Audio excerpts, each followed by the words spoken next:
Good morning students, this is your science class.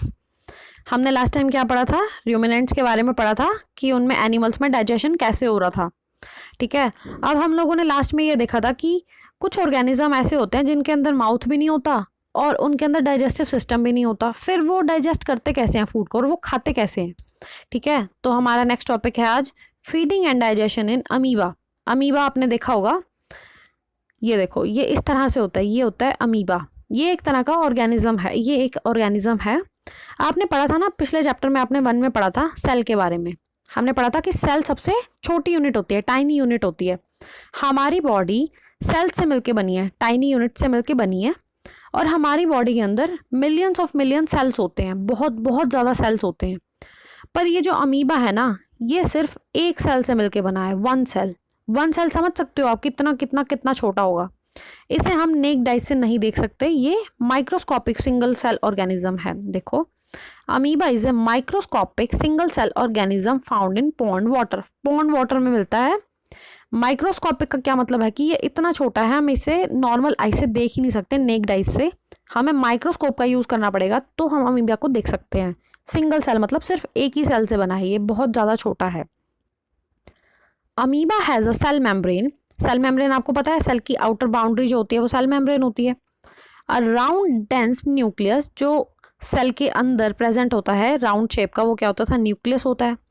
And many small bubble like vacuoles in its cytoplasm. Cytoplasm क्या होता था? मैंने egg का example दिया था आपको। जो व्हाइट पोर्शन होता है, जो जेली लाइक स्ट्रक्चर होता है, वो क्या होता था? साइटोप्लाज्म होता था।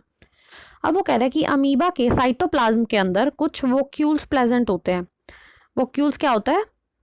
देखो, ये होते हैं वोक्यूल्स। वोक्यूल्स का क्या मतलब है कि मान लो ये इस तरह अमीबा है, इसके अंदर ना खाली खाली स्पेस प्रेजेंट है। यूँ मान लो हवा है, कुछ नहीं है ये, मतलब ये तो पूरी अमीबा है ऐसे, ये खाली है। उसके अंदर है ये, उसके अंदर हमें दिखाई नहीं देगा, ये उसके अंदर है, ये खाली खाली स्पेस है, कैविटी कह सकते हैं हम, खाली स्थान है। तो ये किस काम के होते हैं अभी देखते हैं हम लोग। ये अभी तो ये बताना है कि क्या क्या होता है अमीबा में। Amoeba constantly changes it shape and position. Amoeba की कोई भी फिक्स शेप नहीं है। आप ऐसे कह दो तो भी अमीबा है, ये ऐसे कह दो तो भी है, ऐसे ऐसे ऐसे कह दो तो भी है। मतलब अगर हमें अमीबा का जब भी डायग्राम बनाना होता है तो ये सबसे ईजी है। लो बन गई, ये भी अमीबा होगी, ये भी अमीबा होगी, ये भी अमीबा है। कुछ भी बना सकते हैं हम। तो इसका क्या मतलब है कि ये अपनी शेप और पोजीशन बदलती रहती है। इट पुशेज आउट वन और मोर फिंगर लाइक प्रोजेक्शंस। अब ये देखो, मैंने आपको बताया कि वो अपनी शेप बदलती रहती है, तो इसका क्या मतलब है? वो इस तरह से बन जाती है। अपनी फिंगर्स अपनी शेप बदल लेती है तो क्या करती है? फिंगर्स बाहर निकलती रहती है। फिंगर्स तो हम वैसे ही कह रहे हैं, वो अपनी शेप में से ही इस तरह से ऐसे डिजाइन से बन जाते हैं, तो हम क्या बोलते हैं कि फिंगर्स बाहर आ गई उसकी। फिंगर लाइक प्रोजेक्शंस कह सकते हैं। कॉल्ड सूडोपोडिया और false feet for moment and capture of food. अब ये बनाती क्यों है इस तरह? अपना फूड को खाने के लिए, मूवमेंट के लिए, चलने के लिए। जैसे कि मान लो हमने ऐसे अमीबा है ये, तो अब ये क्या करेगी? थोड़े टाइम बाद ऐसे ऐसे हुए दिखेगी हमें, इस तरह से हुई दिखेगी। ये ऐसे ऐसे इसने क्यों बनाए? ये उसने अपने पैर बना लिए। क्यों? क्योंकि उसे अपने आसपास फूड दिख गया। Amoeba feeds on some microscopic organism. When it senses food, it pushes out pseudopodia around the food particle. जैसे कि मान लो ये अमीबा थी, इसके पास यहाँ पे फूड आ गया। अब इसने क्या किया? ये ऐसे अपनी शेप बदल लेगी, ये ऐसे हो जाएगी, ऐसे हो जाएगी। देखो, अब ये फूड के पास आ गई। अब सूडोपोडिया मतलब जो इसने फॉल्स लेग बनाए थे, फॉल्स ही है ना, क्योंकि एक्चुअली में तो इसके कोई फिट नहीं है, फॉल्स लेग्स हैं ये इसकी। तो अब ये धीरे धीरे क्या करेगी? धीरे धीरे इसके और ऐसे ऐसे पास आने लग जाएगी, और ये फिर उसको पूरा ही ऐसे पूरा उसके अंदर ट्रैप कर लेगी, अपने अंदर ही घुसा लेगी। एंड एनगल्फ्स इट मतलब और उसे खा जाएगी, निगल जाना। The food become trapped in the food vacuole. अब जो फूड वॉक्यूल्स थे, वो वॉक्यूल्स मैंने आपको बताया था कैविटी सी थी जो अमीबा के अंदर। जो उसने फूड को खा लिया, जो भी ऑर्गेनिज्म उसके आसपास था या फूड था, वो कहाँ चला गया? अब अमीबा के उस कैविटी के अंदर चला गया। उसे हम बोलते हैं फूड वॉक्यूल्स, वैक्यूल्स। ये वैक्यूल्स क्या थे? ये फूड वैक्यूल्स होते हैं। जो भी वो फूड खा लेती है वो वैक्यूल्स के अंदर चले जाते हैं। Digestive juices are secreted into the food vacuoles. अब फूड वैक्यूल्स के अंदर डाइजेस्टिव जूस सिक्रीट होते हैं। हमने पहले पढ़ा था कि डाइजेस्टिव जूसेस किस लिए सिक्रीट होते हैं? डाइजेशन के लिए सिक्रीट होते हैं, वो डाइजेशन में हेल्प करते हैं हमें। They act on food and break it down into simpler substance. हमें पता है कि हम कॉम्प्लेक्स सब्सटेंसेस को हमारी बॉडी डाइजेस्ट नहीं कर सकती, तो वो क्या करते हैं, डाइजेस्टिव जूसेस बड़े सब्सटेंस को तोड़ देते हैं सिंपल सब्सटेंसेस में। Gradually the digested food is absorb. उसके अंदर भी फिर क्या होता है, डाइजेस्टेड फूड क्या होता है, एब्जॉर्ब हो जाता है। The absorb substances are used for growth, maintenance and multiplication. Growth, maintenance और मल्टीप्लिकेशन। मल्टीप्लिकेशन का क्या मतलब है, एक छोटी सी अमीबा है, अब वो बड़ी भी तो होगी ना, मल्टीप्लाई भी होगी, दो बन जाएंगी वो कुछ टाइम बाद। दो कैसे बन जाएंगी वो आप फिर फर्दर क्लासेस में पढ़ेंगे। The undigested residue of the food is expelled out of the vacuoles. अब मैंने आपको बताया था कि अमीबा के अंदर क्या है, खाली खाली वो स्पेसेस प्रेजेंट है, वैक्यूल्स प्रेजेंट है। जब उसने फूड को खाया तो वो भी वैक्यूल के अंदर चला गया। अब उसने क्या किया, जैसे हमारी बॉडी में भी क्या होता था, हम फूड खाते थे, डाइजेस्ट होता था, जो अनडाइजेस्टेड था, जो बच जाता था, वो क्या होता था, एक्सक्रीट आउट हो जाता था, निकल जाता था बाहर। इसमें भी ऐसे ही होता है। इसने फूड खाया, फूड वैक्यूल के अंदर चला गया। अब फूड वैक्यूल से ही वो क्या होगा, जो बचा हुआ है, जो अनडाइजेस्टेड है, वो बाहर निकल जाएगा। मान लो यहाँ पे फूड वैक्यूल है, वो अपनी शेप अब कैसे कर लेगी, ऐसे कर लेगी, उसे बाहर निकाल देगी और अपनी फिर से शेप उसी में आ जाएगी। तो इसीलिए वो अपनी शेप और पोजीशन बदलती रहती है, क्योंकि उसमें एक्चुअली कोई माउथ नहीं है, कोई लेग्स नहीं है कि वो कैसे चलेगी, कैसे खाएगी, तो इसीलिए वो अपनी शेप बदलते रहते हैं। The basic process of digestion of food and release of energy is same in all animals.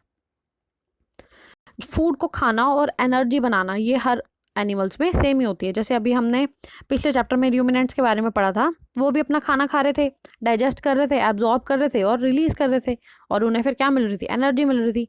और अमीबा में भी ऐसे ही है। तो ये क्या है, ये सभी एनिमल्स में सेम ही होता है, बेसिक प्रोसेस से ही। ह्यूमंस में भी ऐसा ही होता है, हम लोगों ने फूड खाया, डाइजेस्ट हुआ, एब्जॉर्ब हुआ और रिलीज हो गया, फिर एनर्जी मिल गई हमें। तो ये बेसिक प्रोसेस है जो कि सब में सेम ही होती है। आपका ये अब चैप्टर रीडिंग पूरा हो गया है। देखिए अब हम कहाँ पे, हम इंपॉर्टेंट फैक्ट्स देख लेते हैं। अब इंपॉर्टेंट फैक्ट्स आपके सिर्फ 2 ही रह गए हैं, लगभग पूरे हो गए थे। डाइजेशन हो गया था। डाइजेशन क्या होता था, कॉम्प्लेक्स सब्सटेंस को सिंपल में तोड़ना। ब्यूकल कैविटी क्या थी, हमारे माउथ के अंदर जो भी सारी चीज़ें प्रेजेंट है। इंजेशन क्या था, फूड को खाना। टूथ डिके मतलब जब टीथ खराब हो जाते हैं एसिड अटैक से, तो क्या होते थे, टूथ डिके होता था। एब्जॉर्प्शन क्या था, जब डाइजेस्टेड फूड ब्लड में घुलने लग जाता है, एब्जॉर्ब होता है, तो वो क्या था, एब्जॉर्प्शन था। एसिमिलेशन क्या था, जब वो ब्लड सारे ऑर्गन्स के पास जाएगा और हमारी बॉडी में सारे ऑर्गन्स के पास जाएगा, तो वो एनर्जी, जो सारे न्यूट्रिएंट्स मिले थे हमें, तो सारे ऑर्गन्स को दे देगा ब्लड। इजेशन क्या था, जो अनडाइजेस्टेड फूड था वो स्क्रीट आउट हो जाना, बाहर निकल जाना। अमीनो एसिड क्या था, स्मॉलेस्ट यूनिट थी किसकी, कॉम्प्लेक्स सब्सटेंस की, जैसे कि प्रोटीन हो गया। लिवर क्या था, ये हमारी बॉडी में सबसे बड़ा ग्लैंड होता है और राइट साइड में प्रेजेंट होता है। ओइसोफेगस क्या था, जो फूड पाइप थी उसे हम ओइसोफेगस भी कहते हैं। अब आते हैं पैनक्रियाज पे। Pancreas, the pancreas is a large cream colour gland located just below the stomach. Stomach के जस्ट नीचे ही प्रेजेंट होता है। The pancreatic juice contain enzymes which help in the digestion of carbohydrate and protein. अभी जो pancreatic juice है ना, वो किसके डाइजेशन में हेल्प करता है, कार्बोहाइड्रेट और प्रोटीन के डाइजेशन में हेल्प करता है। ठीक है, ये हो गया पैनक्रियाज के बारे में। पैनक्रियाज हमने कब पढ़ा था, जब हम स्मॉल इंटेस्टाइन पढ़ रहे थे। लिवर और पैनक्रियाज हमने एक साथ ही पढ़े थे चैप्टर में, आपको अगर याद हो तो। अब आता है सूडोपोडिया। सूडोपोडिया मैंने अभी क्या बताया था, अमीबा के जो फॉल्स लेग्स होते हैं उन्हें सूडोपोडिया कहते थे। Amoeba engulfs tiny particles of food with the help of false feet known as pseudopodia. ठीक है, समझ आ गया ना आपको। सलाइवा क्या होता था, हमारे जो माउथ में सलेवरी ग्लैंड्स हैं वो माउथ सलाइवा को बनाते हैं, और वो क्या करता था, स्टार्च का ब्रेक डाउन भी करते थे। चलो ये आपके हो गए इंपॉर्टेंट फैक्ट्स पूरे। आज का आपका होमवर्क है कि आपको सारे ये 13 तक इंपॉर्टेंट फैक्ट्स लर्न करने हैं। अब बारी आती है एक्सरसाइज क्वेश्चन आंसर की। फर्स्ट क्वेश्चन के 4 पार्ट हो गए थे हमारे, मैंने करा दिए थे आपको। फिफ्थ देखो, amoeba digest is food in, कहाँ पे डाइजेस्ट करते हैं वो। अभी मैंने आपको बताया कि अमीबा के अंदर क्या होते थे, वैक्यूल्स प्रेजेंट होते हैं, तो फूड वैक्यूल्स के अंदर वो अपना फूड डाइजेस्ट करते हैं। ठीक है, सेकंड क्वेश्चन है, हमें ट्रू फॉल्स बताना है। देखो फर्स्ट पार्ट है, digestion of starch start in the stomach. जब हम फूड को खाते हैं, मुंह में डालते हैं हम लोग फूड को, तो क्या होता है, सलाइवा के एक्शन से फूड ब्रेक डाउन होना स्टार्ट हो जाता है। स्टार्च किस में कन्वर्ट हो जाता है, शुगर में। तो क्या डाइजेशन स्टमक से स्टार्ट होती है? बिल्कुल गलत बात है, डाइजेशन माउथ से ही स्टार्ट हो जाती है। तो ये क्या हो गया? फॉल्स हो गया। सेकंड है the tongue help in mixing food with saliva. Tongue किस काम आती है? फूड को मिक्स करती है सलाइवा के साथ। बिल्कुल ठीक है। Gall bladder temporarily store bile juice. बिल्कुल ठीक बात है ये भी।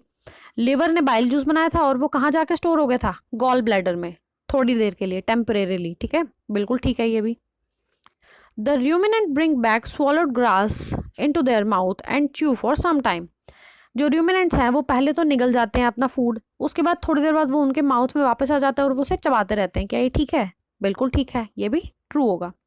चलो एक्सरसाइज के फर्स्ट एंड सेकंड क्वेश्चन आपने करने हैं और सारे इंपॉर्टेंट फैक्ट्स, ये आपका होमवर्क है। ये मैंने यहाँ पे सॉल्यूशन भी दे दिए। ठीक है, आज आप लोग इतना ही करेंगे, बाकी हम नेक्स्ट क्लास में करेंगे बाकी क्वेश्चंस। और अब ये आपको जो पूरा चैप्टर है और साथ साथ मैं जो क्वेश्चंस करा रही हूँ, आपको ये लर्न करते रहने हैं। चैप्टर भी अच्छे से रीड करते रहना, क्योंकि जैसे ही अभी एक्सरसाइज के क्वेश्चंस खत्म हो जाएंगे, नेक्स्ट डे आपका टेस्ट होगा। ठीक है, तो आप लोग अब साथ साथ रिवाइज करते रहना इन्हें। Okay, thank you.